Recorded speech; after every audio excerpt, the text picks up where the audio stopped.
Today I'd like to show you the enclosure that I have for my Superdwarf Reticulated python. Welcome to Missing the Mark, where we look for meaning in strange places. I'm Christopher. As you know, my reticulated python, Thomas Aristotle, he's about 8 months old at this point. And so I'm going to be talking about the enclosure that I built for him. It was actually a repurposed enclosure from something else, because I've had this thing for literally about 20 years. And so it was available, and so I repurposed it into a reticulated python enclosure. So as you can see, there are latches, and I already unlatched it just because they stick a little bit, and the door is open. So we have the entire thing is divided into roughly 2 sides, not intrinsically, just happened to be convenient that way. And so if you look over here, there is where Thomas Aristotle is. I actually fed him recently, and he's just finishing digesting his meal, but just hanging out up there on the top shelf. But to go through, one thing you'll notice, I don't tap him on the head or pat him or anything like that, because I never feed him through the front doors. As you'll see over here, there is the feeding door. And this thing, I'll show you the other side of it, it has an interesting setup where it's a sliding door. I had to build this as a thing to capture the door and make it a sliding door and so on.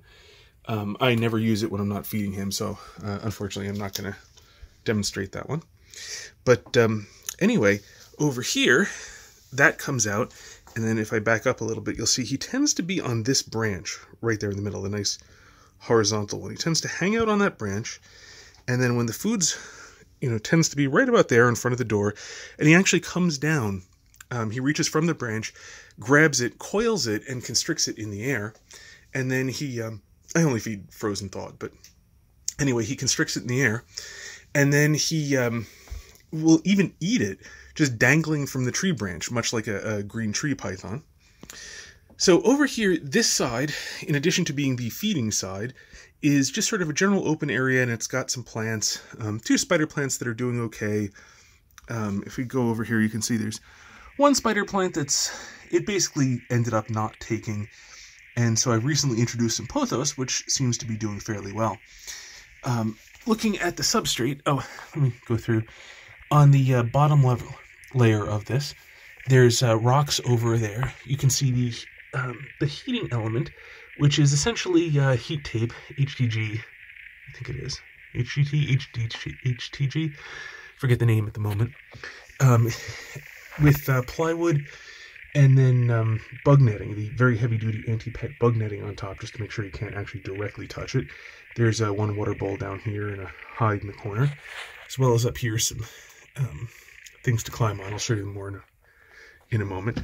But to take a look at the substrate, you can see on top is cocoa blocks. Then over here, well, here, let me show you. Under the cocoa blocks, like over here, we have charcoal that has springtails in it. Hopefully you can see some of them moving around. And then coming over here, it's a little easier to see. Underneath that, we also have, I wet it down a lot because he was in shed recently. It'll dry out a little bit soon.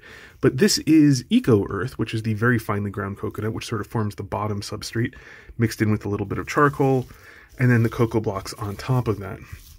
So I've got a somewhat, as you can see from the springtails, it's a somewhat bioactive enclosure. I don't have like the drainage layer underneath. I find the Eco Earth works pretty well, as long as you don't keep it utterly, completely sopping wet. It seems to work pretty well. Over in the corner, which I can show here, under the Eco Earth, I actually have a layer of plastic, where it's plastic sheeting, which I then taped in. But in the corners, they're folded, so there are no creases, so that I can do things like if I want to increase the humidity, I can just pour water in, and it can't possibly get out. So, to just kind of show what we can see from this side, there are rocks in front of the heating, these rocks, which is sterilized, of course, in front of the heating element. He doesn't use them as a rough thing very often, at least not during the day. And he never seems to shed on them. He seems to prefer to shed in other places. but they do also work as thermal mass. They warm up and so on. So like when I open the door and close it again, it's still pretty warm in here and the heater doesn't have to catch up too much. Then coming around to here, you can kind of vaguely see inside. This is what I call his privacy shelf. It is exactly the height of a 2x4, and I can get my arm in or use a snake hook if I have to. But he actually doesn't use this nearly as much as I expected him to.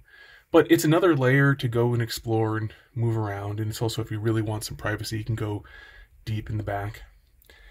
And then we get to what I sort of call the play layer. Then you can see he's just sitting over here, kind of vaguely wondering what's going on. He was tongue flicking just a little bit. Coconut hide, not really, he wouldn't even fit in the coconut hide, it's more just for interest. Got a second water bowl.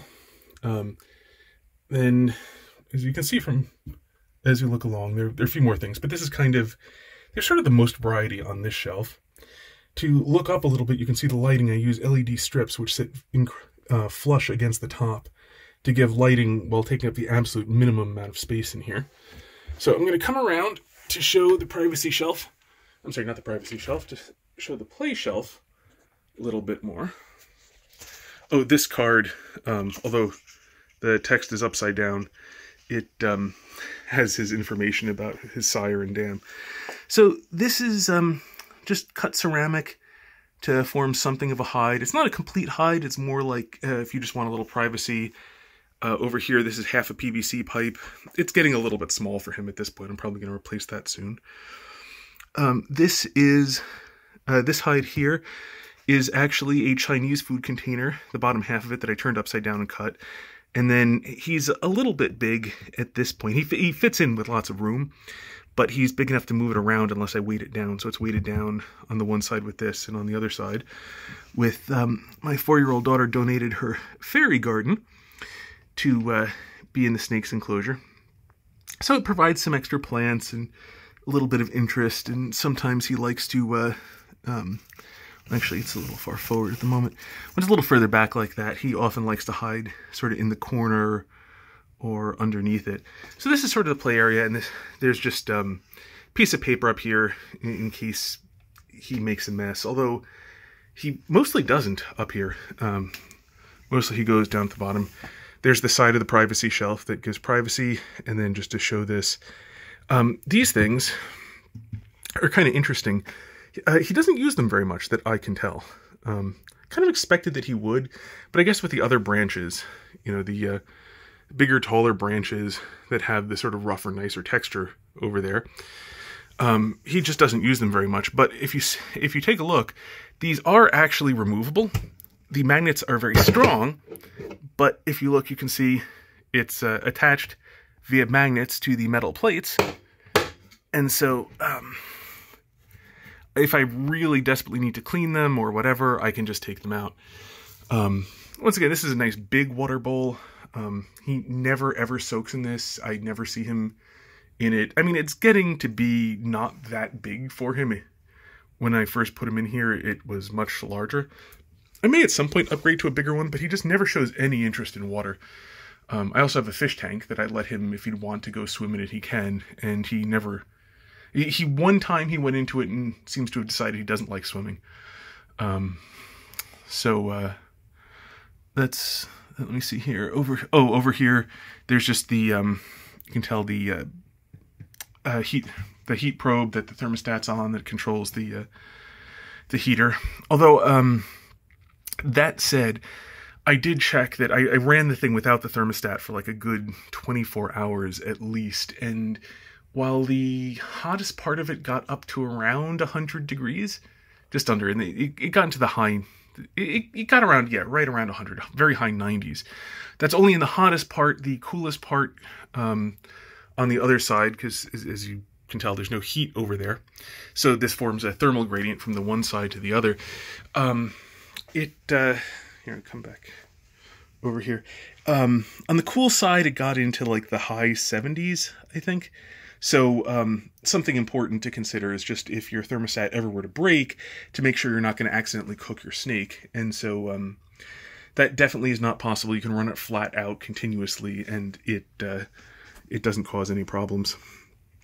So, the ropes, here, just to show how I attach the rope. I took a piece of wood, drilled a hole in it of approximately, just slightly narrower than the rope, very slightly, and then cut the thing so that there is part of it exposed. Then just put the rope in and put the screws. Let's see if we can get to the top there. You can see the rope comes out just slightly, and then just screw it into the side, going straight through the rope, and that, you know, that holds it very nicely. And so the rope provides, you know, just one more thing to climb.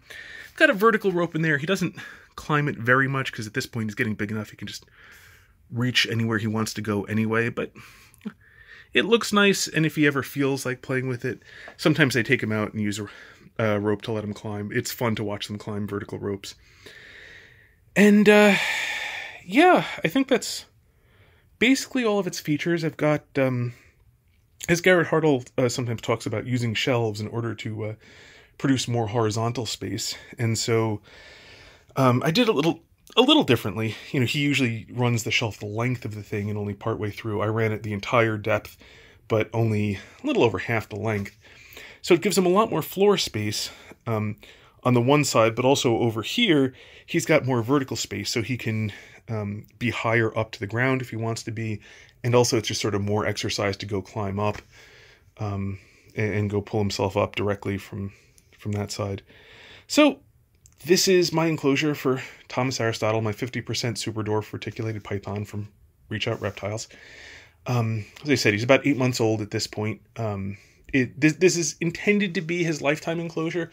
If he gets significantly bigger than I expect, then, you know, I'll look at doing something else and, you know, possibly adding another level to it, or, you know, whatever, you know, if I really, really needed to. But I expect this should be good for him for his whole life. One thing I've noticed about snakes is that they don't even like to be straight. There's an exception. Reticulated pythons, when they're reaching for something, they will extend very straight and very far in order to, like, reach another branch or something like that. But with that one exception, they don't like to stretch out. And so having, like, a ton of length doesn't seem that important, nearly as much as just having lots of places for them to go.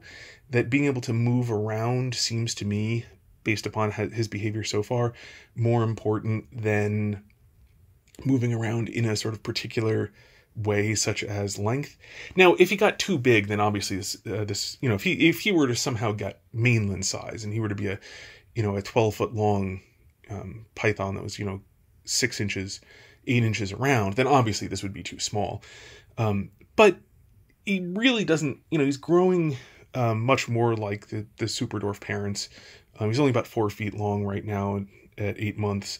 He's still very thin, you know, muscular, but thin and muscular. He's got that sort of lighter body build. So, you know, it's looking like expectations of what his adult size will be like will be fulfilled. And this should hopefully be a, you know, good enclosure. Plus he spends a lot of time out of it as well. So this is, you know, my attempt to give him something interesting with lots of variety in terms of hides and, you know, and a nice big thermal gradient so he can pick wherever he wants to be.